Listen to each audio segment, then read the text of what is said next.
Hi friends, Telangana రాష్ట్ర ప్రజలందరికీ అదురుపే శుభవార్త. ఆసరా చేత పెన్షన్లు అయితే భారీగా అయితే పెంచారండి. పెంచిన డబ్బులు ఎప్పుడు ఇస్తారు అనేసి ప్రజలైతే ఆతృతతో అయితే ఎదురు చూస్తున్నారు.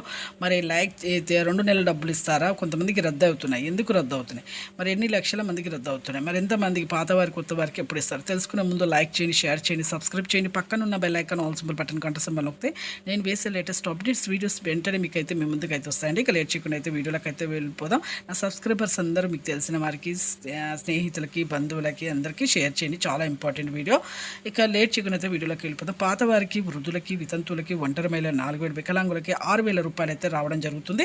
ఇక మార్చ్, ఏప్రిల్ 2 నెలల డబ్బులు ఇస్తామనేసి చెప్పడం జరుగుతుంది. మనకు ఎన్నికలకు కూడా అయితే ఇప్పుడు ఈ 13 అయితే మనకు ఎన్నికలు జరుగుతున్నాయండి ఈ మేలో అయితే. ఇక జూన్ 4 వరకు ఎన్నికల కూడా ఉంటుంది. జూన్ 5 నుంచి అయితే మీకు అయితే పెంచిన డబ్బులతో సహా ఇస్తారు. అలాగే కొత్త వారికి 2 నెలల డబ్బులు ఇస్తారు. Thanks for watching.